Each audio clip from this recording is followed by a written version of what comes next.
నా పేరు రామ్. కొన్నేళ్లుగా నేను చెన్నైలోనే ఉంటున్నాను. సరిగ్గా చెప్పాలంటే ఒక 10 ఏళ్ల తర్వాతే నేను నా ఊరికి తిరిగి వస్తున్నాను. అది కూడా నాకు బాగా ఇష్టమైన చంద్రాన్ని చూడడానికి వెళ్తున్నాను. 4 ఏళ్ల నిరీక్షణ తర్వాత ఇప్పుడే తనని చూడబోతున్నాను. ఈ మ్యాప్ తనని చేరుకునే కొద్దీ నా గుండె చప్పుడు పెరిగిపోతుంది.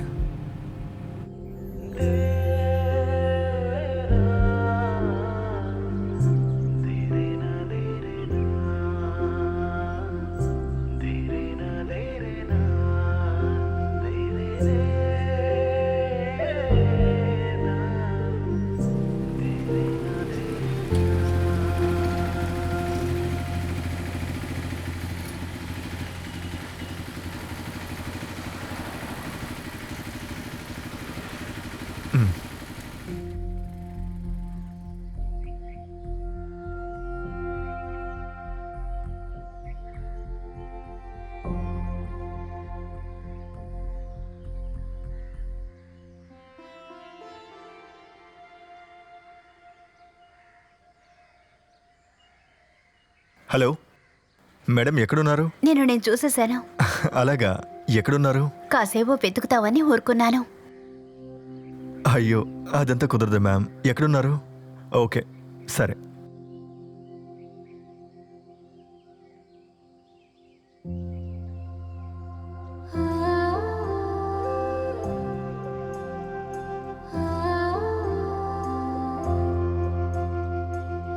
Happy birthday Ram. నీకిదంతా సెట్ అవుతాదని తెలీదు. ఒక గెస్సింగ్లోనే కొన్నాను. మనం ఫస్ట్ టైం కలిసేటప్పుడు ఈ బ్రౌన్ షర్ట్ వేసుకొని నువ్వు రావాలి. మనం మొదటిసారి మీట్ అయ్యేటప్పుడు నువ్వు ఎరుపు చీర కట్టుకొని రావాలి.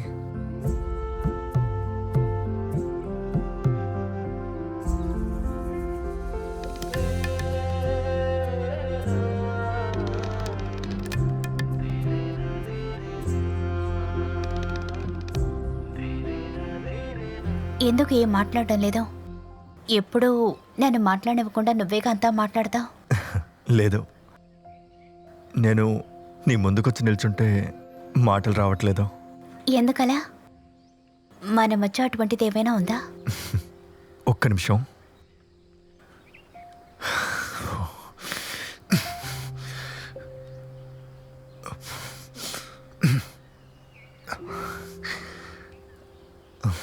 మీరు వచ్చి చాలాసేపు అయిందా? లేదు, నేనిప్పుడే వచ్చాను. నీ ప్రయాణం ఎలా ఉంది? పర్లేదు. ఫస్ట్ క్లాస్ ఏసీ వేసుకునే వచ్చాను, ప్రశాంతంగా పడుకుందామని. కానీ ఈ రోజును తలుచుకొని నాకు అస్సలు నిద్ర రాలేదు. అది చూస్తేనే తెలుస్తుంది. మనం ఒక టీ తాగుదామా? తప్పకుండా. పద.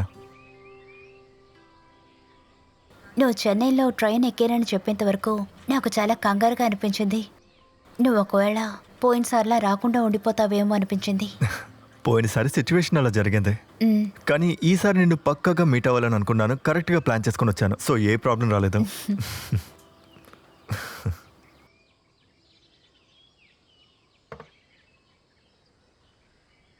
ఓ, మన దేశంలో టీ తాగి ఎన్నాళ్ళైందో. ఊరిని చాలా మిస్ అవుతున్నావా? లేదు, ఊరిని మిస్ అయ్యేంతగా ఏమీ లేదు. నేను బాగా మిస్ అయ్యేది మన ఊరి భోజనమే. అమ్మ చనిపోయిన తర్వాత నేను దాన్ని చాలా మిస్ అయ్యాను. అమ్మ చేసే కొన్ని రెసిపీస్ ఉంటాయి, సూపర్గా ఉంటాయి.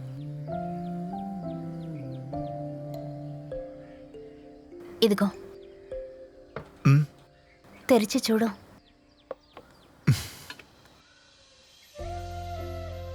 ఇవి తిని చూడు. మీ అమ్మ చేసినట్టు టేస్టీగా ఉంటుందని తెలీదు, అయినా తిని చూడు. ఇవి ఇంకా మర్చిపోలేదు కదా?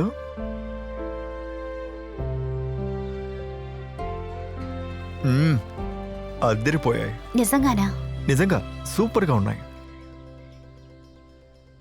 స్కూల్ టీచర్ అంటే పిల్లలకి ఎందుకు ఇష్టమో ఇప్పుడు అర్థమైంది. మరి కాదా? రోజు సాయంత్రం అయితే మొదలు పెడతారు, రోజు అది తండి ఇది తండి అని. వాళ్ళకి అది అలవాటుగా మారింది.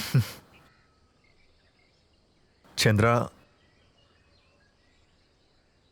నువ్వు ఈరోజు ప్లాన్ చేసావు, నేను రాకపోతే? నువ్వు రాకపోతే మనం కలిసేవాళ్ళం కాదు. అంతేనా? వేరే ఏమిటి? సరిపోయింది. పోయినసారి నేను రాలేదని ఒక వారం పాటు నాతో మాట్లాడకుండా ఉండదాని కదా నువ్వు. మరి మనుషులకి కోపం రాదా? నేను సకంలో ఆపేసిన డాన్స్ని నీ సపోర్ట్తోనే రీస్టార్ట్ చేశాను. అరంగేట్రానికి వస్తారని మాటిచ్చి ముందు రోజు కాల్ చేసి చెప్తున్నావు లీవ్ క్యాన్సిల్ అయింది, రావడం కుదరలేదు, సారీ అని. నా పరిస్థితి ఎలా ఉంటుంది? మిగతా వాళ్ళకంటే నువ్వు ఉండాలని నేను కోరుకున్నాను. ఈసారి మాత్రం నువ్వు ఇక్కడికి రాకపోతే నీ అంతా చూసేదాన్ని.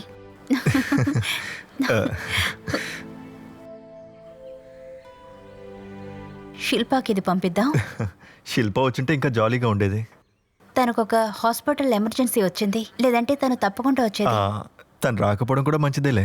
తను వచ్చుంటే నీతో ఇంత ఫ్రీగా మాట్లాడేవాడిని కాదుగా.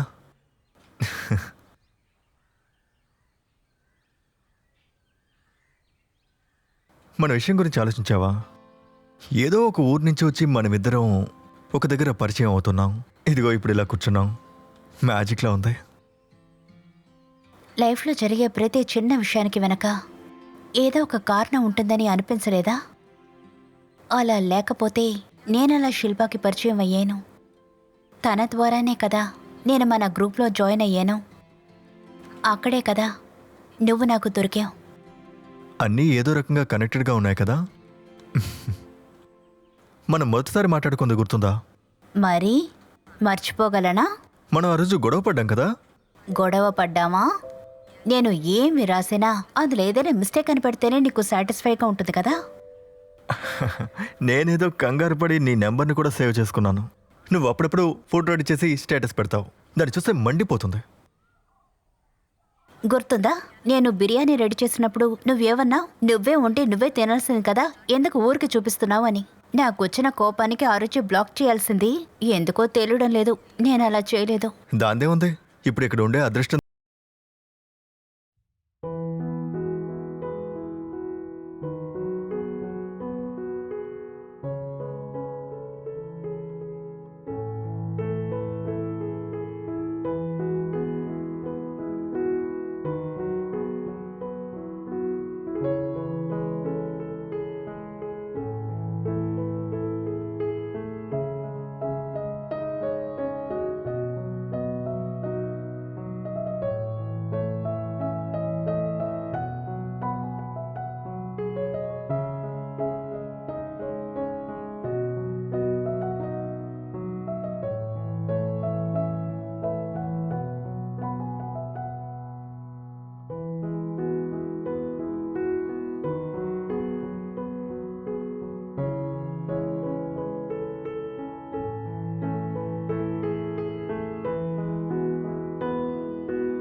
రామ్, నువ్వు ఈ స్మోకింగ్ని ఆపచ్చు కదా.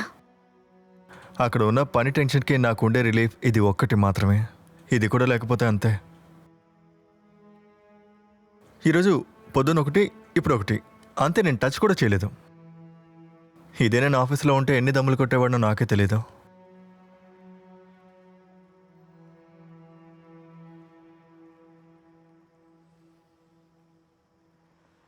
నిజం చెప్పాలంటే నాకు తెలిసినంత వరకు చాలా రోజుల తర్వాత ఈ రోజే చాలా సంతోషంగా ఉన్నాను. కొంచెం రిలీఫ్గా ఫీల్ అవుతున్నాను. చంద్ర, నువ్వేంటి ఏం మాట్లాడలేదు? ఏయ్, బస్ రావడానికి ఇంకా కాసేపే ఉంది. అప్పటి వరకు ఇలాగే కూర్చుంటావా? నేను వచ్చినప్పుడు ఎంత ఎనర్జీగా మాట్లాడావు, ఇప్పుడేమైంది? అరే, మాట్లాడమంటుంటే. ఇప్పుడు వెళ్తే నువ్వు మళ్ళీ ఎప్పుడు తిరిగి వస్తావు? ఆ, మళ్ళీ తెలీదు. ఇలాగే ఎప్పుడైనా. కానీ నెక్స్ట్ టైం వచ్చేటప్పుడు ఇలా స్నాక్స్ ఇచ్చి ఎస్కేప్ అవ్వకు. కొంచెం ఏదైనా హెవీగా ప్లాన్ చేయి.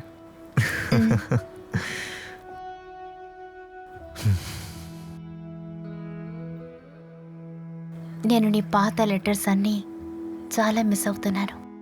మునుపట్లాగా రాసేంత మూడ్ లేదు. ఉదయాన్నే లేచి ఆఫీస్కి వెళ్ళి రాత్రి ఇంటికి వచ్చేసరికి చాలా ఆలస్యం అవుతుంది. సమ్టైమ్స్ చిరాగ్గా ఉంటుంది. లైఫ్ ఏంటి బోరింగ్గా రొటీన్గా సాగుతుంది అని. ఇందాక చెప్పాను కదా, చాన్నాళ్ళ తర్వాత రిలీఫ్గా సంతోషంగా ఫీల్ అవుతున్నా అని. మళ్ళీ నేను ఇంటికి వెళ్ళి చేరుకున్నాక అక్కడ మన కోసం ఎవరు వెయిట్ చేసే పర్సన్ లేరని తెలిసాక ఒక్కోసారి ఎందుకు బతుకుతున్నావు అనిపిస్తుంది. ఏ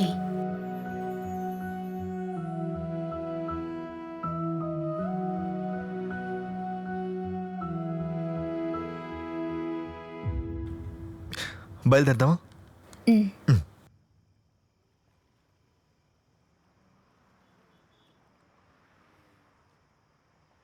నేను ఒకటి అడగనా?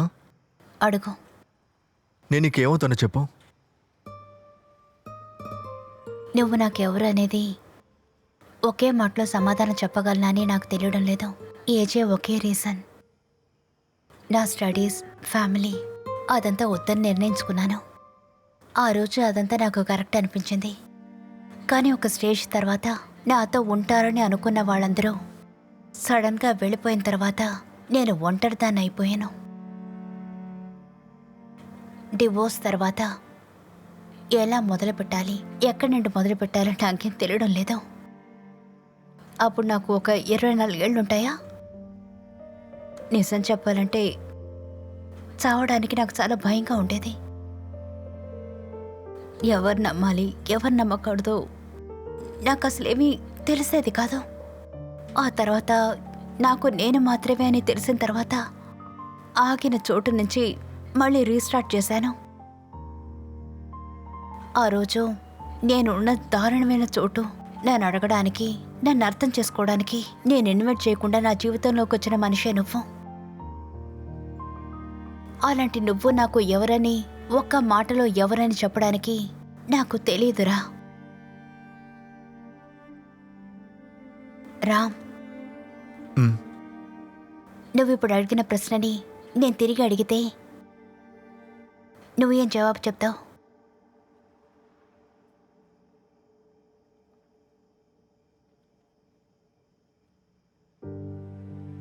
నా బుక్ కలెక్షన్లో నాకు చాలా ఇష్టమైంది కావాలని నువ్వు అడిగావు కదా, ఇదిగో. ఏయ్, తెరవకు. ఇంటికి వెళ్ళక తెరవు.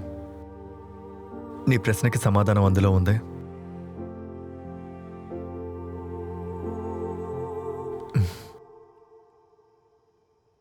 అయ్యో, బస్సు వచ్చేస్తుంది అనుకుంటా. వెళ్దామా?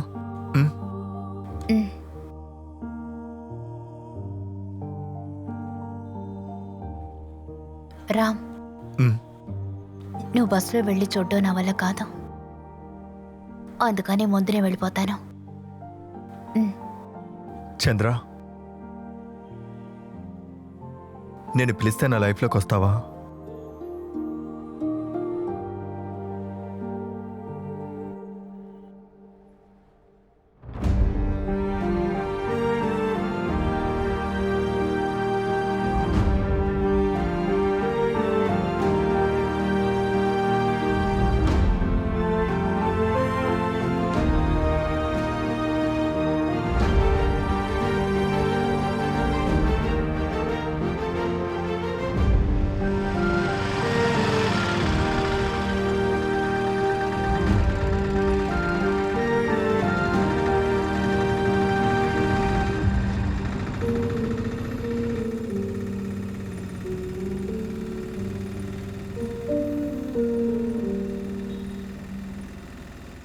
ఒంటరిగా ఉన్నాననుకునే నాకు తోడుగా ఉన్నానని ధైర్యాన్ని ఇచ్చినదానా.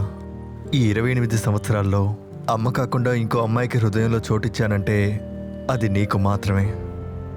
నిన్ను నేనుగా ఉండేది, సంతోషంగా ఉండేది నీతో ఉండే ఆ కొద్ది క్షణాలు మాత్రమే.